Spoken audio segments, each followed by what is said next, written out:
Welcome to the Design Studio. This is one of my favorite places to spend time looking at photographs and images that you, the viewer, send to me, and we talk about some possibilities on how to improve the landscape. Well, today we're taking a look at a beautiful house in Colorado. Now, what is interesting about this house is that it's very bold, and Susan wrote in, who's the owner, and said that she would really like to have drought-tolerant plants, which is a good thing.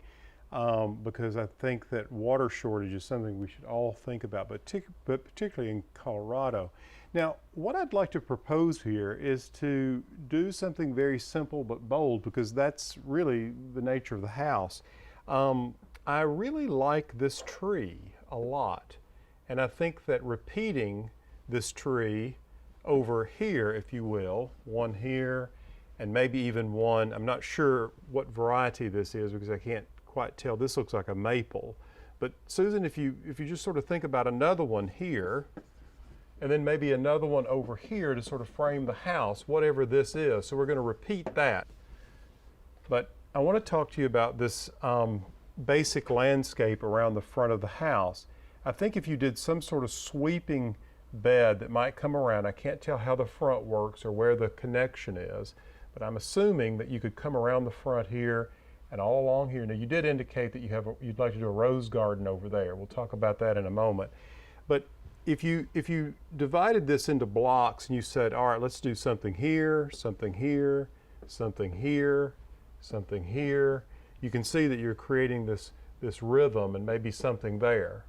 And then what if these were just grasses? A mass planting of grass A, and then we come back with grass B, and grass B. So you have two varieties of grasses across. They're all very bold. These could be a certain form of juniper. There's so many different types of junipers. These could be junipers that will take very, very dry conditions. Likewise here and here.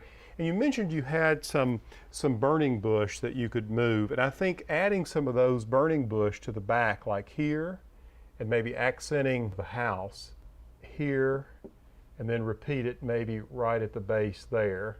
So you would have just this bit of burning bush to shine, and then maybe make a hedge over here of burning bush. It would be very natural. And on the other side of that, that's where you could have your roses.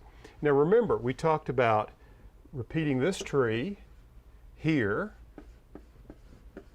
and then over here. So you can kind of begin to see how this would work, the pattern, and we've set a pattern here, here, and here, and here, here, and then the blue, blue, blue, with two different types of grasses. Now, you can check and see what grasses do the best in your area by going to one of your local independent garden centers. We've done a lot of work in Colorado at the botanical garden there, and it's a great place to go and get ideas. Now, Susan, I hope that helps. You've got a beautiful house, and I think all it needs is some really bold, simple landscaping.